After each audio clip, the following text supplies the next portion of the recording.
Bonjour, ici Jacques Gauthier, j'espère que vous allez bien. Nous sommes rendus au 5e entretien de notre retraite avec Charles de Foucauld. Charles de Foucauld qui a été canonisé le 15 mai 2022 par le pape François, qui est un grand témoin. Et j'ai pensé pour la 5e vidéo, bien faire ça à l'extérieur alors qu'il fait beau. Il va y avoir peut-être toutes sortes de bruits, il y a du vent. Ben, c'est la nature et ça fait partie aussi de cette beauté qui nous entoure. Et Charles de Foucauld aimait beaucoup prier justement dans la nature, au désert entre autres, bien qu'ici ce n'est pas le désert. C'est le printemps là et les bourgeons commencent au Québec et puis la nature se renouvelle avec les pics-bois et toutes sortes de bruits d'oiseaux. Alors c'est merveilleux et c'est une joie pour moi de faire ça à l'extérieur quand on peut le faire. Un bref rappel des vidéos précédentes. Dans la première vidéo, on a parlé de la vie de Charles de Foucauld. On a fait vraiment un survol de son itinéraire de vie. Dans la deuxième vidéo, on a commencé à aborder sa spiritualité, qui, entre autres, le point central, c'est de discerner la volonté de Dieu afin de l'accomplir. Troisième vidéo, c'est aimer et imiter Jésus à Nazareth. Et dans la vidéo précédente, on a parlé justement de la mission de Charles de Foucauld, c'est-à-dire de crier l'Évangile par sa vie, par l'exemple, d'évangéliser par la bonté. Et là, dans cette 5e vidéo, eh bien, c'est sa vie de prière que nous allons commencer. Charles de Foucauld, c'est d'abord et avant tout un homme de prière et on va parler justement pour lui, l'importance de la prière et nous verrons dans les prochaines vidéos justement méditer la parole de Dieu, qui est une forme de prière aussi, l'adoration eucharistique, sa belle prière d'abandon, « Père, je m'abandonne à toi ». Dans une lettre au Père Jérôme, le 29 novembre 1896, alors il écrit, alors il est trappiste à ce moment-là, il dit « Quand on aime, on voudrait parler sans cesse à l'être qu'on aime, ou au moins le regarder sans cesse. La prière n'est pas autre chose, l'entretien familier avec notre bien-aimé.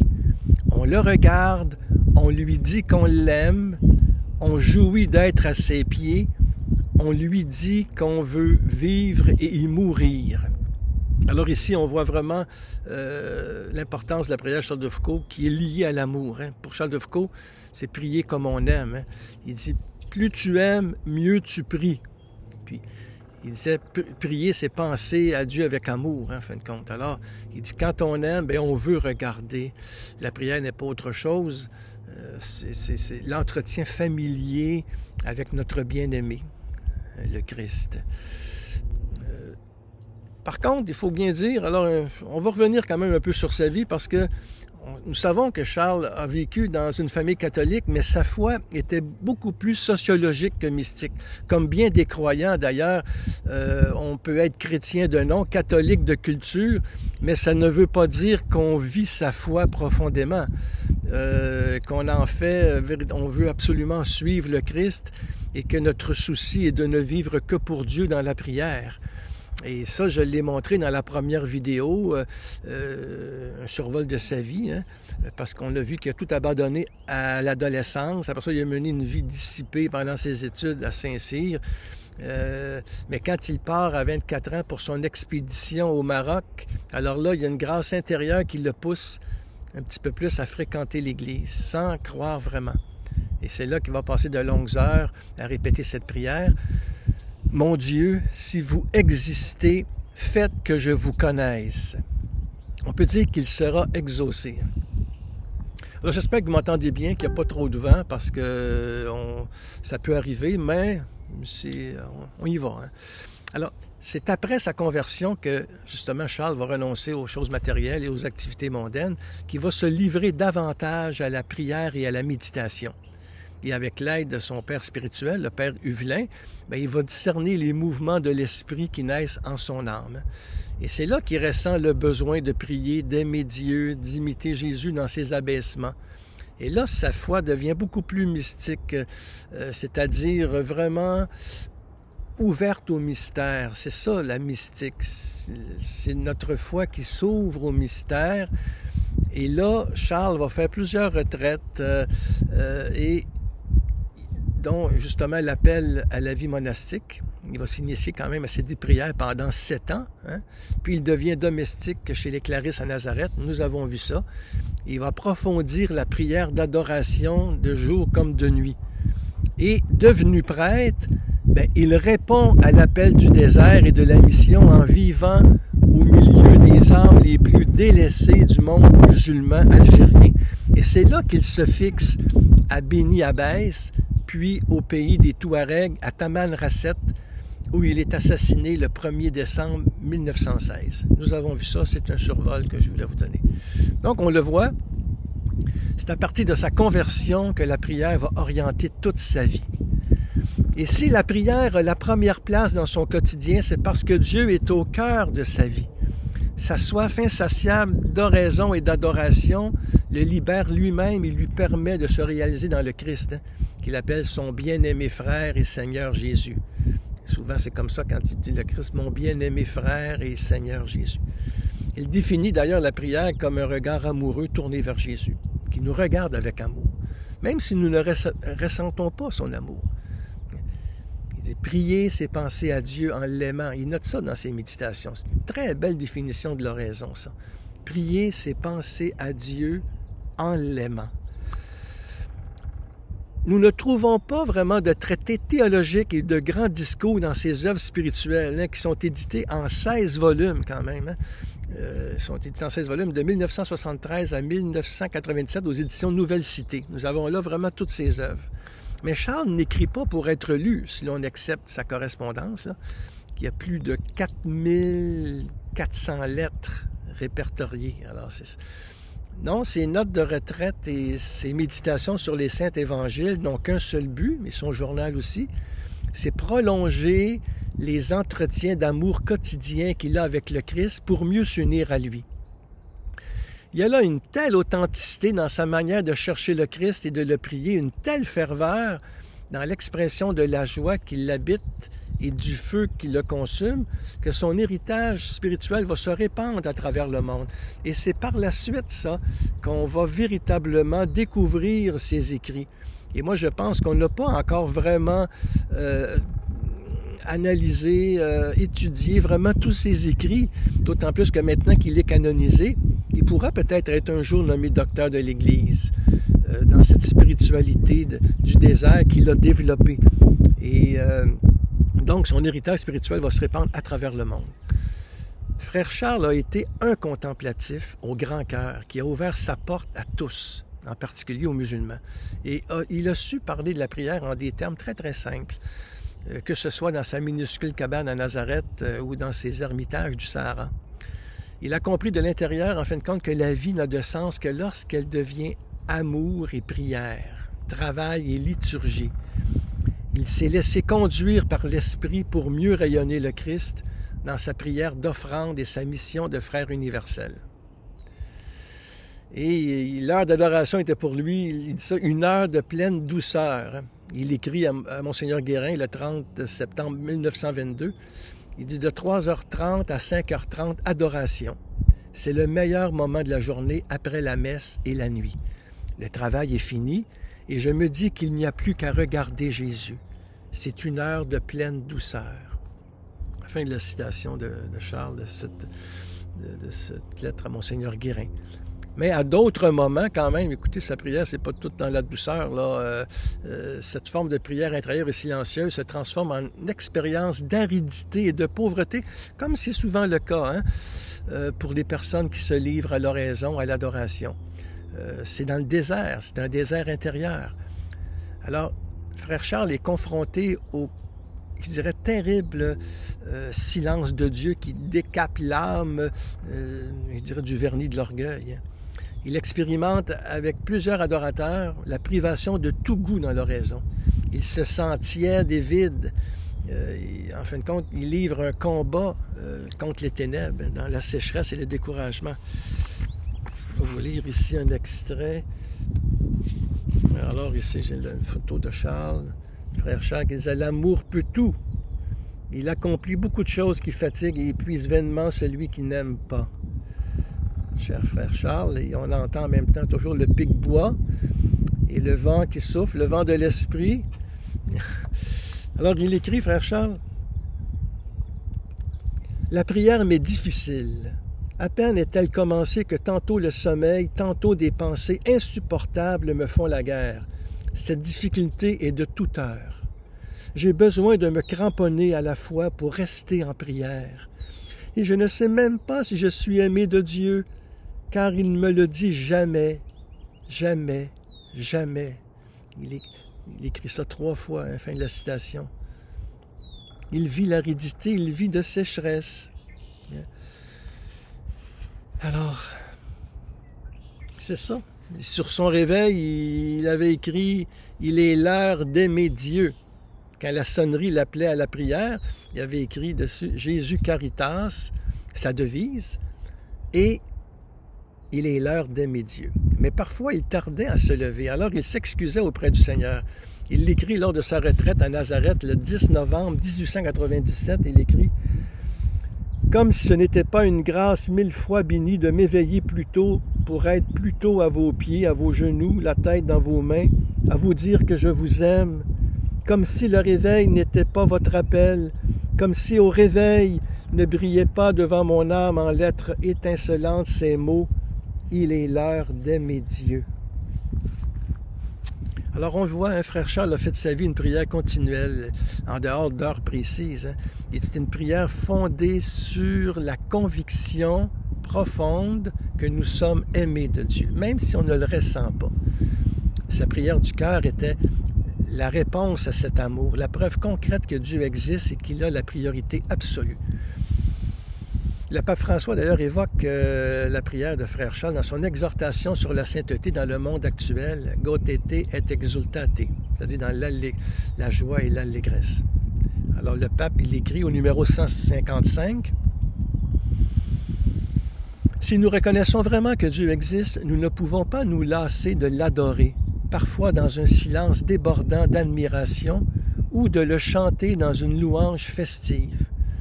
Nous exprimons ainsi ce que vivait le bienheureux Charles de Foucauld quand il disait « Aussitôt que je crus qu'il y avait un Dieu, je compris que je ne pouvais faire autrement que de ne vivre que pour lui. » Fin de la citation du pape François. Donc, l'ermite missionnaire ne sera pas devenu ce qu'il a été sans la prière. C'est très important, ça. La prière lui a permis de brûler les heures, de vaincre les tentations, de durer dans la nuit, de vivre en présence du Père, dans l'obéissance à cette parole de Jésus. Matthieu, chapitre 6, verset 6. « Mais toi, quand tu pries, retire-toi dans ta pièce la plus retirée, ferme la porte et prie ton Père qui est présent dans le secret. Ton Père qui voit dans le secret te le rendra. » Alors, c'est ça. Prière chez Charles de Foucauld, indissociable de l'amour. Prier pour Charles de Foucauld, c'est d'aimer. Donc, il va beaucoup parler qu'on prie comme on aime. Parce que dans le fond, que pouvons-nous donner à Dieu dans la prière, sinon notre amour et notre temps? Et frère Charles se plaisait à dire que plus nous aimons, bien plus nous prions. Et la prière est du temps que nous prenons gratuitement pour Dieu parce que c'est lui et que nous l'aimons. Cette prière a d'autant plus du prix à ses yeux lorsqu'elle est faite avec amour. Et nous ne prions pas toujours de la même manière, mais l'important, c'est de prier comme on aime, en fin de compte. Sachant que Dieu nous donne à chaque instant la prière qu'il nous convient. Le frère Charles, il écrit...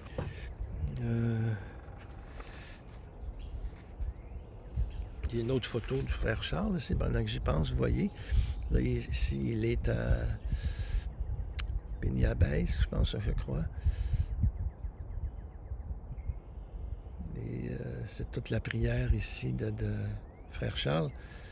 En fin de compte, il nous dit, il écrit « Quel que soit le genre de vos prières, si diverses qu'elles soient, muettes ou chantées, presque sans penser ou très réfléchies, ce qui leur donne leur prix, c'est l'amour avec lequel elles sont faites. » Pour tous ces genres de prières, sans exception, pour tous les genres possibles, il reste éternellement vrai que la meilleure prière est celle où il y a le plus d'amour et que la prière est d'autant meilleure qu'elle est amoureuse. Alors, prier, c'est être en présence de Dieu, en pensant à lui avec amour. C'est ça, en fin de compte, que nous dit le frère Charles. Et ça résume bien sa pensée. Il écrit dans sa 365e méditation sur les évangiles, il écrit « Dieu ne veut qu'une chose de nous, que nous l'aimions, que nous l'adorions, que nous brûlions d'amour pour lui. Aimons, aimons, que toute notre occupation soit d'aimer, de contempler le bien-aimé, de lui demander ce qu'il veut de nous, de penser, dire, faire ce qu'il veut que nous pensions, disions, fassions. » C'est ça. La prière contemplative, c'est vraiment, qu'on l'appelle aussi l'oraison, ou la prière intérieure, ou la prière de silence, c'est un don de Dieu. Et Dieu fait toujours ce don-là à ceux qui prient et à celles qui prient. J'en ai parlé beaucoup dans mon blog, dans ma vie. J'ai écrit tout dessus une douzaine de livres sur la prière. Dans la chaîne YouTube, il y a toute une retraite sur l'oraison qui a été suivie par des milliers de personnes. Il y a beaucoup de vidéos que j'ai fait sur la prière. Pour moi, c'est central, ça. C'est le moyen le plus simple et le plus concret d'entrer en relation avec Dieu. Et c'est pour ça que Charles de Foucault me rejoint tellement, parce que c'est un homme de prière qui a découvert justement la puissance de la prière. Comme Thérèse de Lisieux, comme la bienheureuse Dina Bélanger, Marie de l'Incarnation, beaucoup d'autres témoins, tous les saints et les saintes, tous les hommes et femmes de Dieu sont des priants. C'est notre âme qui s'exprime et on prie en marchant, en courant, même en dormant. Hein. Je dors, mais mon cœur veille. Alors, Charles nous dit de demander ce don-là de la prière. Parce qu'on apprend à prier en priant et on apprend à aimer en aimant. Et c'est ça. Et il le dit, Charles, il le demande, cette prière-là, que l'essentiel, c'est de vouloir prier par-dessus tout. Il écrit « Mon Dieu, daigne me donner le sentiment continuel de ta présence en moi et autour de moi, et en même temps cet amour craintif qu'on éprouve en présence de ce qu'on aime passionnément et qui fait qu'on se tient devant la personne aimée, sans pouvoir détacher d'elle les yeux, avec un grand désir et une volonté de faire tout ce qui lui plaît, tout ce qui est bon pour elle, et une grande crainte de faire, dire ou penser quelque chose qui lui déplaise ou lui fasse mal. Alors c'est ça, désirer vivre en présence de Dieu, en sa présence. C'est ça que les saints, les saintes nous montrent passionnément. Et frère Charles, d'une façon très spéciale, leur prière était un simple regard d'amour jeté vers lui. Hein? Et Thérèse de Lisieux est vraiment un bel exemple pour ça.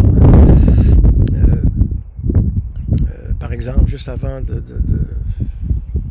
un mois avant sa mort à peu près, elle est alitée à l'infirmerie du Carmel et c'est sa sœur qui la veille, sœur Céline, sœur Geneviève, mais c'est sa sœur Céline. Et souvent, elle se réveille pour voir si elle ne manque de rien, puis tout à coup, elle la trouve en une nuit, les mains jointes et les yeux levés au ciel. Elle lui conseille de dormir, mais Thérèse de répondre « Je ne puis pas dormir, je souffre trop. Alors je prie. » Et sa sœur lui demande « Mais qu'est-ce que tu dis à Jésus? » Et elle lui répond tout simplement « Oh, je ne lui dis rien, je l'aime. Je ne lui dis rien, je l'aime. » Voilà la prière. Je ne lui dis rien, je l'aime. Charles, comme Thérèse, vit d'amour dans une prière toute simple qui l'ouvre aux besoins des autres. Il se veut toujours fraternel et accessible avec les gens qu'il reçoit. Et répétant cette parole de Saint Jean de la Croix, « Là où il n'y a pas d'amour, semez de l'amour et vous récolterez de l'amour. » Et la prière le dispose à bien accomplir ce qu'il peut et doit faire, même si cela, des fois, l'éloigne de son ermitage. parce qu'il prend soin de réserver chaque jour une grande place pour les autres dans sa prière. Il écrit à l'abbé Huvelin le 16 septembre 1891 « Prier notre Seigneur pour ceux que j'aime, c'est la grande occupation des heures que je passe à ses pieds. C'est faire à la fois ce que je peux pour lui et ce que je peux pour eux. C'est tout ce qu'il faut. » Et il prie souvent à genoux dans une attitude de soumission à Dieu, d'obéissance à sa volonté. Le corps se prosterne et le cœur s'abandonne. C'est ça, en fin de compte. Comme s'ouvrir, là, s'il y a du soleil, alors s'ouvrir au soleil de Dieu. Et c'est ça, il aime bien prier à genoux. C'est à genoux qu'il s'est confessé, c'est à genoux qu'il a retrouvé la foi, c'est à genoux qu'il porte le monde avec le Christ. Cette posture, je dirais, de prière favorise l'attitude d'humilité et d'intériorité qui est essentielle à l'adoration. Que de méditation n'a-t-il pas écrite après avoir adoré à genoux le Saint-Sacrement? Mais il faut le redire, hein, l'oraison silencieuse, c'est essentiellement une question d'accueil et d'amour, comme la sainteté d'ailleurs. Elle est une rencontre du Christ, une relation d'amour, une expérience du cœur. C'est descendre de la tête au cœur et mettre tout notre être entre les mains de Dieu, sachant que nous sommes infiniment plus aimés que nous ne le pensons. C'est pas seulement un acte solitaire, mais un acte ecclésial. Il nous rappelle le père Henri Caffarel, le fondateur des équipes Notre-Dame et de la maison de Troussure. J'ai écrit un livre sur lui. L'oraison chez le père Caffarel, c'est Henri Caffarel, maître d'oraison, aux éditions du Cerf, où on voit le père Caffarel, en fin de compte, qui était un grand maître d'oraison du 20e siècle, avec Jean Lafrance. C'est un autre prêtre qui a écrit de très beaux livres sur l'oraison. C'est important de se nourrir à ces témoins-là aussi. Et le père Caffarel a aussi été influencé par cette figure emblématique de Charles de Foucault, hein, qui laisse tout pour aller vivre au désert en s'engageant auprès des plus pauvres, des gens qui n'ont pas de prêtre. La présence de Jésus n'est pas là dans l'Eucharistie, entre autres les Touaregs. Et c'est toujours de vouloir tout faire pour l'amour de Dieu. La prière profonde, l'oraison, la prière contemplative, appelons-le du mot que nous voulons, c'est toujours orienter notre volonté vers celle de Dieu. C'est une intention fondamentale du cœur où nous voulons ce que Dieu veut. C'est une très belle manière de commencer la prière. Seigneur, que ma prière soit comme tu veux. C'est une intention fondamentale qui nous tourne vers le Christ. Alors c'est ça. C'est ça, Charles de Foucault, qui s'est ouvert, je dirais, à l'oraison, je dirais, comme une fleur au soleil, en fin de compte. Hein. En plein désert. Je termine par justement une citation de mon livre du père Caffarel. Il écrit, le père Caffarel, ça c'est dans son livre « Les 5 soirées sur la prière intérieure ». Il écrit « Le chrétien qui prie apporte dans l'action un autre regard. En effet, l'attention à Dieu dans l'oraison change peu à peu son regard. Il voit autrement les choses, les hommes, les événements. Il sait entrevoir la flamme des choses. » Et c'est ça. Il apprend à déchiffrer ce que Dieu veut lui dire. En un mot, il a l'œil de Dieu dans son cœur. Très belle expression, hein? Entrevoir la flamme des choses, percevoir l'œil de Dieu dans son cœur. Ben c'est ça, vivre à l'intérieur de soi. Le prochain entretien, nous parlerons de méditer la parole de Dieu, qui est une manière de prier pour Charles de Foucault qui est fondamentale. Hein? Vraiment, c'est la Lectio Divina. Nous parlerons aussi de l'adoration eucharistique, de la prière au désert. Et tout ça, ça va terminer, en fin de compte, notre retraite sur Charles de Foucault. Vous pouvez la suivre, bien sûr, mais vous pouvez aussi prendre comme ça une vidéo, pas nécessairement à la suite, c'est comme vous voulez. Mais si vous la suivez, c'est sûr que c'est une montée, justement pour mieux vivre ce que Charles de Foucault nous dit. Passionné de Dieu, qui nous invite aussi sur les chemins de la prière et de la fraternité. Alors je termine par une prière justement de frère Charles. Avec frère Charles, parce que c'est une prière spontanée que je fais. Seigneur Jésus, apprends-nous à prier comme tu l'as montré aux apôtres. Toi qui souvent te retirais dans la nuit ou à l'aube dans un lieu désert pour prier, donne-nous cette grâce de l'oraison, de la prière contemplative. Nous avons soif de toi, Seigneur, mais nous ne savons pas prier comme il faut. Que ton esprit vienne en aide à notre faiblesse et qu'il souffle en nous, qu'il nous apprenne à prier. Oui, viens, Esprit Saint. Nous te rendons grâce pour les témoins que tu nous donnes, Seigneur, comme Charles de Foucault, qui nous aident à marcher sur les chemins de la prière. Donne-nous la grâce de persévérer dans ce cœur à cœur avec toi, où nous prenons du temps pour toi, parce que c'est toi, et que tu es vivant, avec le Père et l'Esprit, pour les siècles des siècles. Amen.